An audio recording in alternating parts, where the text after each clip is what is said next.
we go. Hi, everyone. Thanks for joining me today. My name is Chris Redmond. I'm an adult and pediatric rheumatologist at WV Medicine in Martinsburg on the East Campus. Today, we're going to be talking about polymyalgia rheumatica and giant cell arteritis. So just kind of some objectives to review the pathogenesis of these two conditions, overview of some of the clinical important things to know about clinical presentation, discuss the differential, because I think that's important for these two conditions who can have relatively vague presenting symptoms as well as laboratory abnormalities. So I think it's important to always be aware of the things on the differential for these two conditions, and then also some insights in terms of initial treatment for polymyalgia rheumatica. I know this is geared towards primary care. I'm not going to go into the weeds about specific steroid-sparing agents that usually will be managed by rheumatologists. I'll just briefly touch on them and some things to know about those in terms of how managing primary care, managing them in the context of primary care. So starting with polymyalgia rheumatica, this is an autoimmune disease of the musculoskeletal system. Most people think it can be within the musculature, can have synovitis, but I think the primary place that the inflammation is located is within the bursa and the tendons. The picture image on the right there is actually a PET scan of someone with polymyalgia rheumatica, and you can see the increased uptake within the bursa of the bilateral of the shoulders and the greater trochanteric bursa, as well as within the spinous processes as well. The primary symptoms is usually, again, hip and shoulder girdle stiffness for about at least 30 minutes in the morning, lasting for over a month. It is always in people over the age of 50, and it gets the prevalence increases with age, with the median age being approximately 73, in your 70s, depending on what study you look at. Briefly on the pathogenesis, I won't harp on this too much, but it's probably some combination of genetic predisposition with certain genetic markers, environmental triggers, maybe allergies, infections, other things going on with your immune system, leading to activation of your immune system. The only thing I know, this is a word soup of immunology, but the three things I will kind of comment on is it's primarily related to Th1 and Th17 cells, and IL-6 is a major cytokine in the development and activation of PMR and really giant cell arteritis as well, leading to symptoms of both, and we'll kind of talk about that as well. So I won't get into too much about the pathogenesis, but yeah, also maybe some autoantibodies, but nothing really known, and no autoantibody markers that we know of for these two conditions. So clinical presentation, again, you're usually 50 years or older. The older you get, the more likely it is. Reduced range of motion and stiffness, again, in the hip and shoulder girdle and neck. The primary symptoms would be, again, issues with overhead activity. And so, again, I like to mention when we talk about girdle just kind of means strap, right? So you imagine a strap, just as in the picture on the right, across the shoulders and across the pelvis. So it is not a focal pain. It is actually kind of a very diffuse kind of achiness throughout, because the burst and the results in pain throughout the musculature. Pain with overhead activities. The classic is, pain with kind of washing your hair, screwing in a light bulb, getting up out of a car seat or kind of a low seat is important. Approximately half of patients will have some type of constitutional symptoms, so fever, lethargy, anorexia, weight loss, things like that. And again, the pain will be with active and passive range of motion, because anything that moves the muscles will cause the pain in the bursa. Again, and really there's not a lot of weakness on exam. And so a lot of times you'll do resisted abduction of the shoulders and flexion of the legs at the hips. And, that will be painful, but there won't be a focal weakness. That's important in the differential with considering things like myositis or neuropathic injuries or other things that demyelinating diseases that can cause frank weakness. It's usually not seen in polymyalgia rheumatica. So you have a patient, you're concerned about it. What labs do you get? So inflammatory markers are the most important. The two we always get is sedimentation rate and C-reactive protein. So normal is typically less than 30. In polymyalgia rheumatica, it's usually greater than 40, but about a little less than a quarter, so 10 to 20%. It can be kind of a low positive. The C-reactive protein, it can be variable, it can be anywhere, but usually the higher it is, the more specific it is. It is more specific in general than an ESR. Other findings, leukocytosis, thrombocytosis, hypoalbuminemia, elevated alkaline phosphatase. These are non-specific, but can be seen. The other things that really you should get is to make sure you don't have anything else. So if you look at this diagram here on the on the right, you can see that you have the concern. We'll talk about imaging in a second. Then you're looking for exclusion of mimics, and so that's the majority of your lab work is looking for other things. Do you have to get everything in this panel every time? No, but I think some ones to consider, specifically given specific symptoms, is rheumatoid arthritis, especially if you have peripheral arthritis symptoms with kind of more axial arthritis in the shoulders and hips that can cause symptoms. You can also have involvement of the cervical spine and rheumatoid arthritis that can mimic this as well. Crystalline arthropathies, particularly pseudo gout, gout. So again, those can affect the axial skeleton as well. Myositis. So sometimes you can get a creatine kinase, LDH, aldolase to look for signs of muscle inflammation.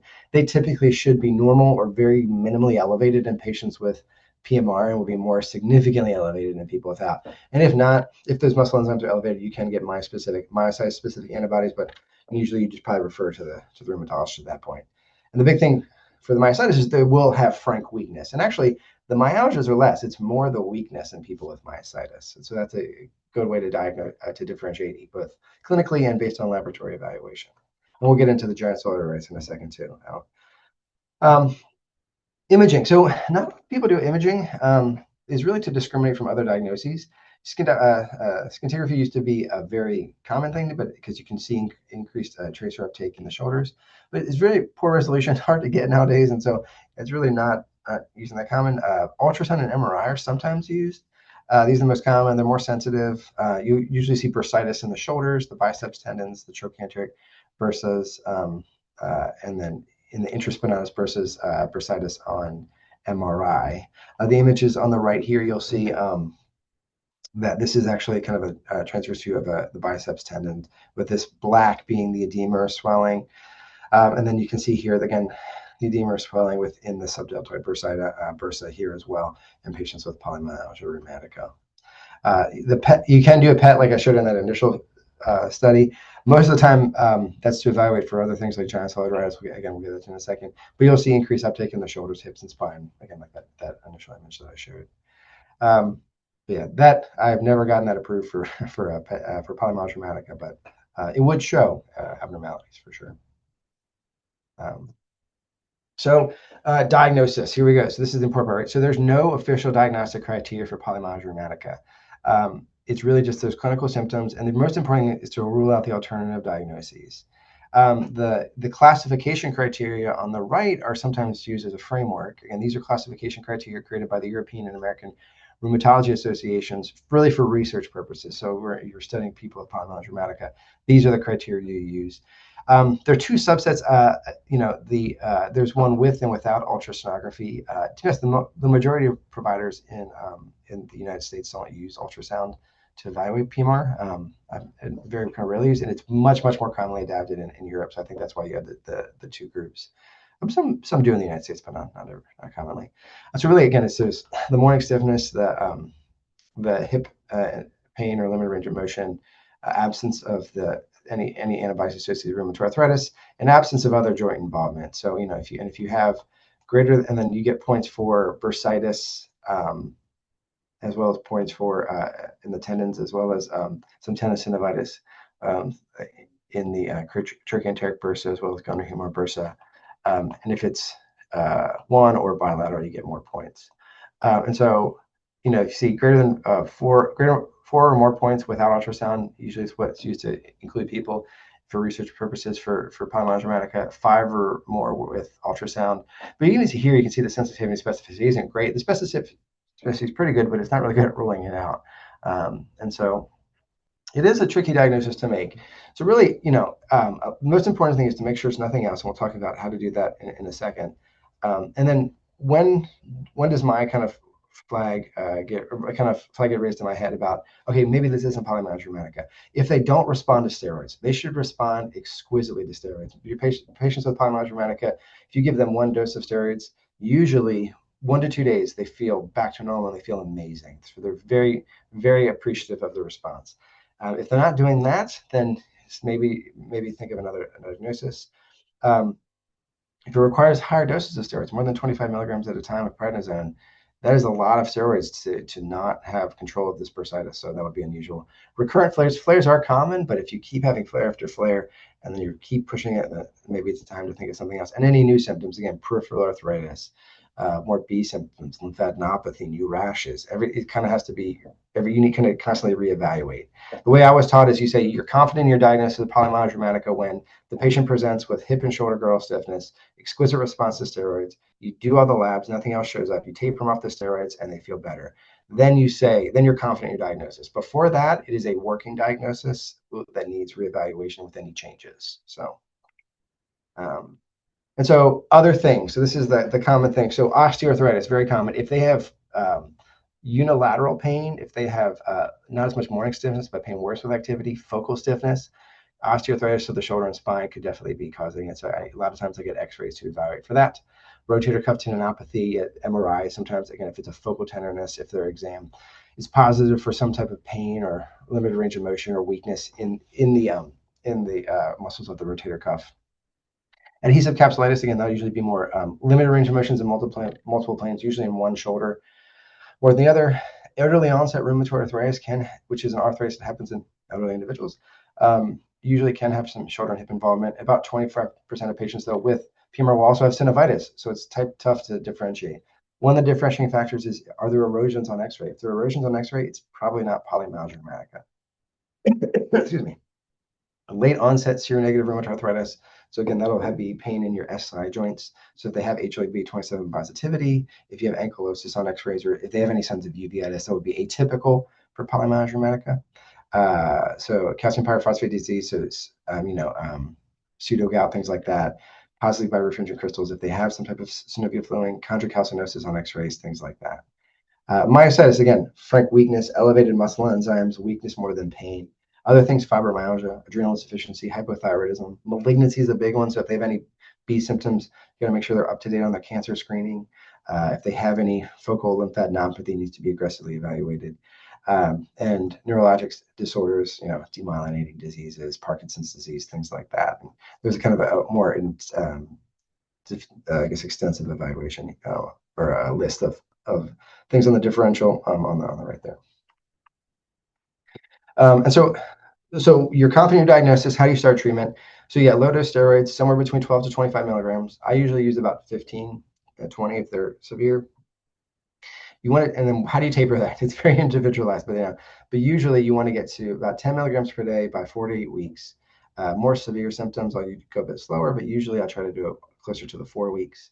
And then I kind of say, I'll see you back in a month. And if they're doing well, then I transition the taper to a much slower taper, about every 1 gram I'd say 2 to 4 weeks. If they're having a lot of symptoms, 4 weeks.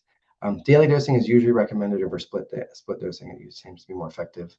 And you can see here, they should be in remission. If they relapse, if they're okay, taper the prednisone and just continue this until they're off the steroids. If they do relapse, you got to reevaluate, make sure it's still PMR, and you usually go back to the steroid dose that they were last controlled. If the symptoms have changed, then you kind of reevaluate. All righty. And yes, you can use things like intramuscular methylprednisolone. It tapers over a long period of time. It's a bit more effective sometimes. That's more of an access issue than or forgetting their medications. And so what do we do if it's like with flare or refractory disease? About half of patients will flare. That's recurrent symptoms, re-elevation of inflammatory markers. If their symptoms occur at 10 milligrams or less of prednisone, I usually say just restart the taper at that lower dose and kind of slow it down. You can go to, instead, if you were doing, every 2 weeks, you can go to every 4, or you can do if you were doing every 4 weeks, you can, going down by a milligram, you can do what I call the alternating month method. So for 1 month, let's say if they're on 4 milligrams and having symptoms, you go back up to 5 for a month. And then the next month you do 5 one day, 4 the other, 5, and alternate that per month. And then the following month will be 4. And then you do 4, 3, 4, 3, 4, 3, and then you do a month of 3, and they kind of go down from there.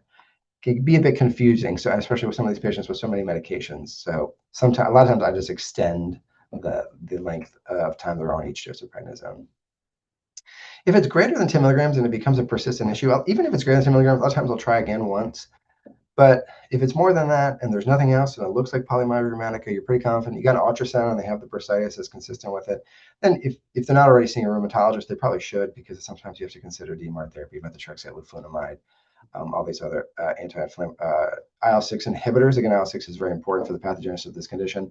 And you can see here, this is a study that came out in New England Journal recently showing cerulumab, which is a IL-6 inhibitor, dramatically improves clinical remission, absence of disease flare. It's the dark bars are the ones who receive the IL-6 inhibitor, and the light bars are the placebo. And then, they adhere to the prednisone taper better because it was working, and they had more sustained remission. But even if you look at these sustained remission rates in patients, it's relatively, again, percentage of the patients, it's relatively low compared to the whole, right? So some people do usually have flares. So, and so some things to think about. So, are they flaring, or is this a steroid withdrawal syndrome? So this used to be called pseudorheumatism. It's from chronic steroid use. It usually comes on during the taper. You can get fatigue, myalgia, joint stiffness, mood swings, depression. And so it sounds a lot like polymyalgia rheumatica, right? So a lot of times we get into this thing of where, okay, is this a PMR flare, or are they just tapering from steroids? So what helps me differentiate that? Well, if they say my symptoms got worse right after I dropped my dose, and a lot of times I'll say that could be withdrawal. Let's give it some more time. If the symptoms are still present but gradually improving over the 2 to 4 weeks that they're on that dose, that makes me think they're more just experiencing steroid withdrawal symptoms. And then, if they've been on steroids for a while, even if they're off steroids, they can still have that kind of achiness in their muscles for weeks to months afterwards. So, you have to kind of be there for them, counsel them regularly, but sometimes you don't have to go back on the dose. If it's persistent, their inflammatory markers are elevated and all their symptoms are worse, then yes, it's probably a flare. Like I said, at least half of people will flare, so you got to go back up. Got to get back up on the prednisone. But always keep this in mind as well. It can occur with adrenal insufficiency. So if they're feeling really tired, they're lowering blood pressure, you can get AIM cortisol levels to check for that. You can talk to endocrinology or just do a very, very gradual prednisone taper if that's a concern.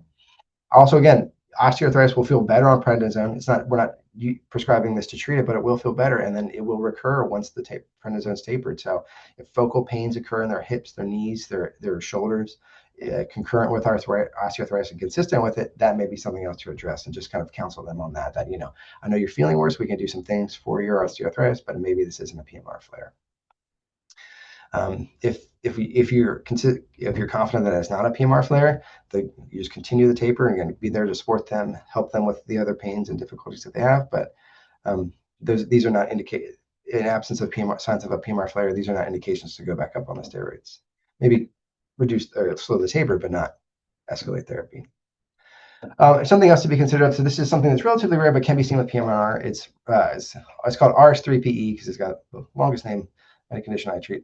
Remitting seronegative symmetrical synovitis with pitting edema. It's PMR with this kind of large pitting edema of the hands on the extensor tendons. It includes the wrist and the hand, so it looks like a boxing glove. It's usually more in men than women, usually in older individuals. Test for rheumatoid arthritis is negative. They'll have the elevated inflammatory markers, very associated with PMR, also with GSA, also with rheumatoid arthritis too sometimes. They can be associated with malignancy. That association isn't as strong as PMR, but again, make sure they're up to date they have no concerning symptoms, they're up to date on their screening, and that's what we do. And the treatment is pretty much just treated like polymyalgia rheumatica. So that's a kind of overview of polymyalgia rheumatica. We'll get into arthritis, and we'll kind of talk about how these are related in just a second. So arthritis is a large to medium vessel vasculitis. It involves, again, large vessel meaning the aorta and the main branches off the aorta. Most common adult vasculitis, about 20 per 100,000 individuals over 50, much more common in women than in men. It can present with a whole host of symptoms, as you see here: vision loss, jaw issues, tongue necrosis, systemic features, and we'll kind of get into that in just a second. The pathogenesis, again, it's very similar to, again, I won't stick on this for too long, but if you can see there's a lot of similarities between this and PMR. So there's some type of possible infectious trigger, something that triggers your innate immune system within the artery. IL-6 and seems to be a large proponent in producing that inflammation. Then eventually you get these multinucleated cells, which is a fusion of monocytes and macrophages within the cells, within the blood vessel. This causes vessel wall thickening and narrowing of the blood vessels, which can cause injury, which causes, again, reduced blood supply, thromboembolic events, which usually leads to most of your symptoms. The endothelium, actually, the blood vessel itself, also plays a role in the inflammatory process, and we're learning that more and more as we study GCA. So what is the connection? Well, up to about 20% of patients with PMR untreated will progress to GCA. If you biopsy the arteries, which I'll get to in a second, and about 10% of patients, even if they have no GCA symptoms, will have a positive temporal artery biopsy for GCA. About 50% of GCA patients will have PMR symptoms when they present. Very same demographics and actually same genetic risk factors. So some people think it is as kind of maybe an extension or just a spectrum of the same condition. And that kind of correlates with response to treatments and treatment algorithms as well. So very, very similar. Just I guess a bit more severe in the giant cell arteritis. So presenting symptoms. So cranial symptoms are the most common. New onset headache. So it can be temporal, which temporal arteritis is what most people think of. It can be occipital, can be the diffuse scalp. It's really related to artery inflammation causing pain. So it will be tender to touch. So if someone comes and says they have a terrible headache and they're rubbing their head like this to try to make it feel better, that does not rule it out, but it would not be characteristic of giant cell arteritis because this should cause pain. You can also get what's called carotidynia, which is actually pain in the carotids or in the back of the neck in the vertebral arteries. It will be tender to palpation. Scalp tenderness for similar reasons can be seen in about half of patients. Jaw claudication, tough to differentiate. I always try to say, if you're chewing meat or something, does it hurt? And a lot of people say yes. Make sure you're trying to differentiate as much as you can between TMJ, which will be kind of more superior, and then if you're more in the mandible itself, then that would be more related with like kind of muscle and jaw claudication. Severe cases, you can get necrosis in the scalp, the tongue, the lips, things like that. The big one that a lot of people are concerned about, understandably, is partial or complete vision loss. It's usually acute and painless. It's in the anterior ischemic optic neuropathy is most common. You can also get TIAs, amaurosis fugues, diplopia. All these can be present. So vision changes is with a kind of a cranial symptoms and maybe some is something to consider. Again, about half of patients, just like PMR, will have constitutional symptoms with low-grade fever, malaise, anorexia. In older individuals with fever of unknown origin, it is something that should definitely be on the differential. About 15% of patients that this is the diagnosis. And then, so coming down from kind of, I guess, cranial symptoms would be more your kind of large vessel symptoms, limb claudication, again, repetitive motion causing fatigability in an arm that improves with rest. Bruits or murmurs. So I usually listen to the carotid arteries, the subclavians, axillaries, and then abdominal aorta, and then the femoral pulses. And so, you can have aneurysms in any of these places causing that, or stenosis. PMR, again, about 50% of patients will have that. You can have other symptoms, pleural pericardial effusions, dental pain, cough. Those are relatively rare. The distribution of the aortic involvement can vary too. So sometimes it's just mild thoracic and abdominal involvement. Sometimes it's more diffuse, involving kind of the aorta and all of the main branches. And sometimes in some patients, it's actually more just distributed within the subclavian arteries, which will cause more of a limb claudication.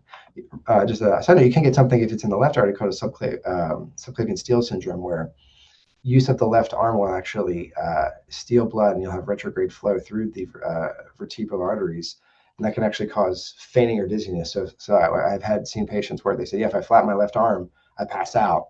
So you tell them to stop doing that, and you refer them to vascular surgery. That's kind of a rare complication, but can happen as well. Vision loss, again, so this is extremely important. Eye involvement you'll be seeing in up to 70% of patients with GCA. If left untreated, it will cause permanent vision loss relatively quickly within the span of weeks, which is why we always say, steroids first, diagnosis later. It's from acute ischemic optic neuropathy is most common. It's inflammation in the posterior ciliary artery. It can also affect other arteries. Like you have posterior ischemic optic neuropathy. You can have arterial occlusion, amaurosis fugue. And then kind of other ocular ischemic events like iritis can occur as well. If it's non-ischemic, it's typically not GCA. It doesn't rule it out, but it's not a possibility. This is a much more common cause of optic neuropathy, hypertension, diabetes, sleep apnea, and GLP-1 antagonists can also cause this as well. I've had 2 or 3 patients come in on GLP-1 agents that have had this, and we evaluate them, and we don't see any signs of GCA, so we see it's from the medication. So something, again, with the popularity of this medicine, something that you'll probably see more and more often. So the differential, again, similar to PMR for the MSK symptoms. In terms of the large vessel vasculitis symptoms, infections, tuberculosis, bacterial endocarditis, autoimmune sarcoidosis. If you have uveitis, again, rarely would that be GCA. Think more like ankylosing vasculitis. Malignancy is a huge one, right? Constitutional symptoms, elevated inflammatory markers. They need a thorough evaluation for malignancy. Vascular disease, so just like atherosclerosis of the carotids is very common, or any type of hypocoagulable state.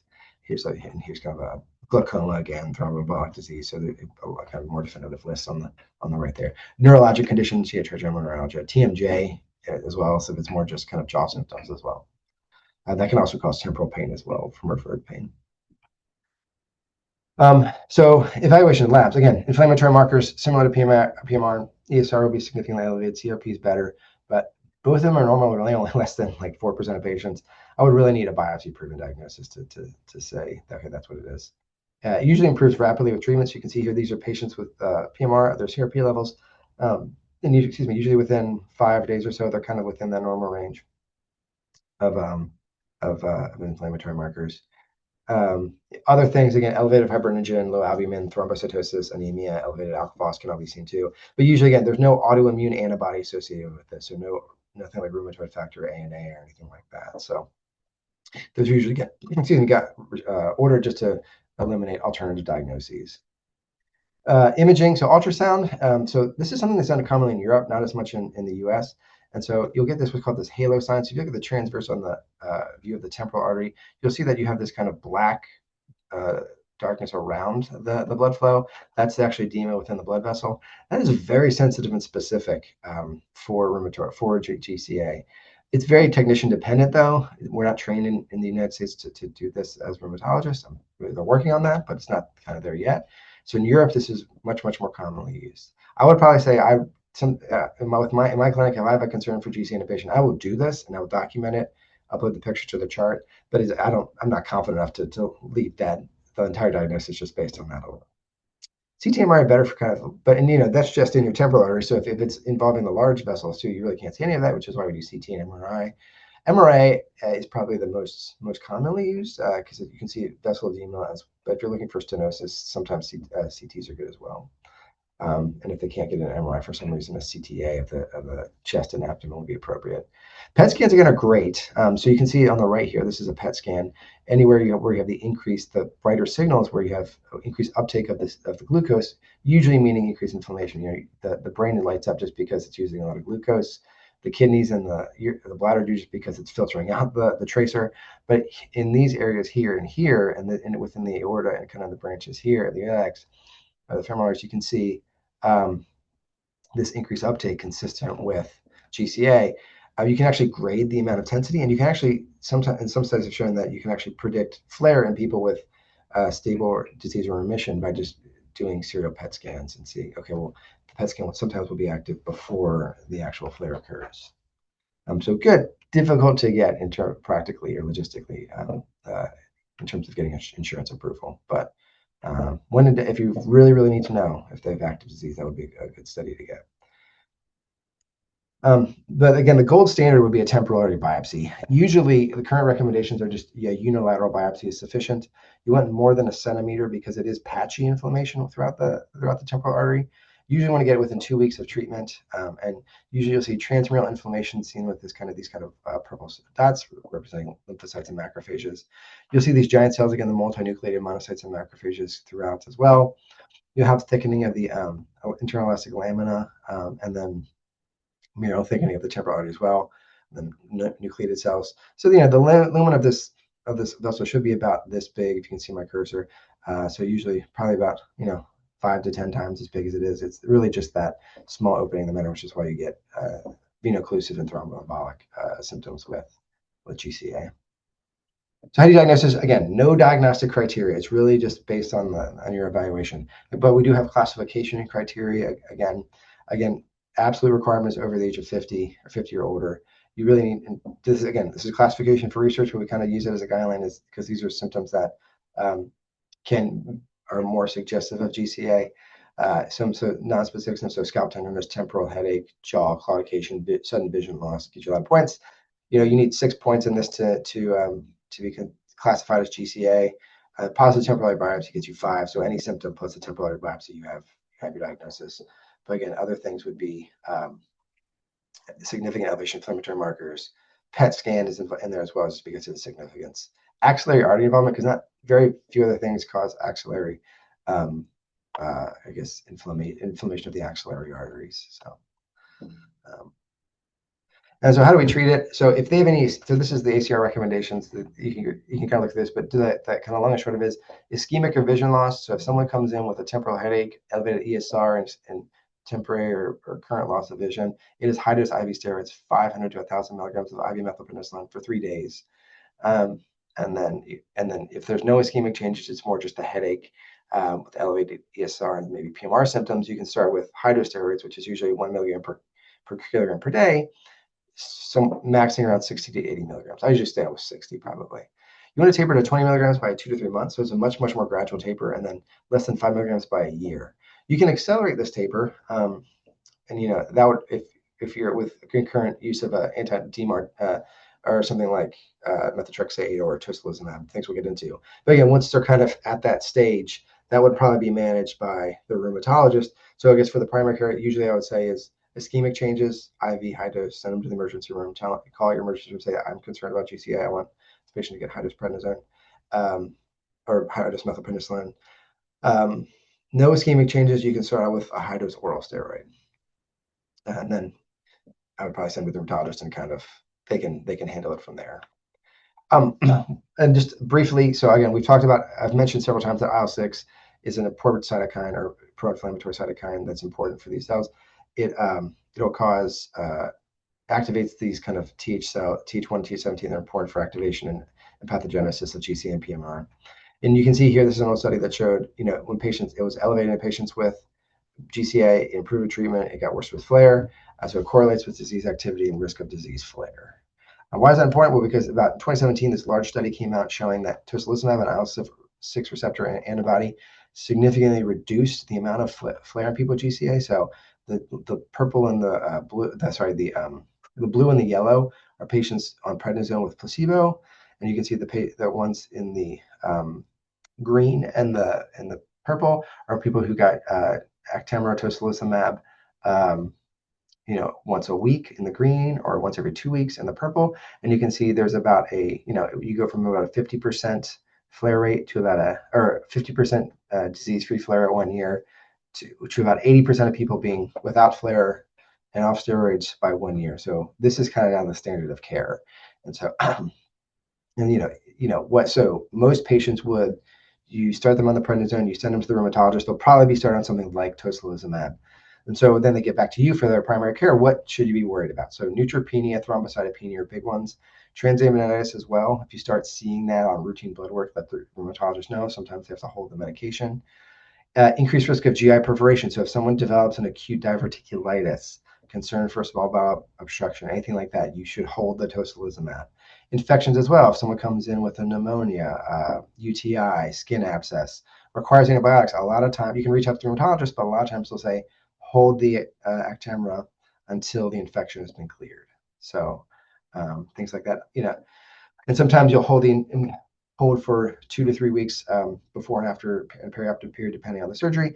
Again, I would probably just reach out to the rheumatologist about this. But acute things that you could see in primary care that you should be concerned about for possible medication side effects would be neutropenia, thrombocytopenia, transaminitis is a big one. And if there's any concern for infection or GI perforation, I would just hold and then reach out to the rheumatologist.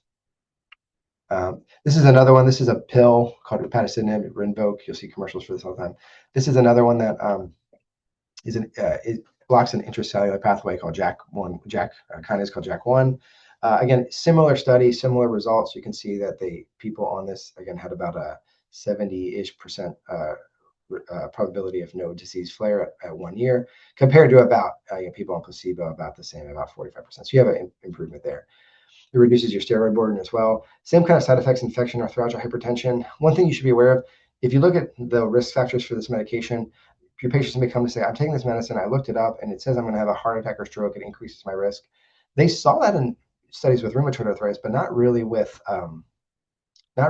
this study in GCA. So it should be safe in these patients. So even if they have a diabetes, previous history of heart attack, if they're taking this for GCA, discuss that with them. But there was no evidence that increased in patients with GCA on upadacitinib.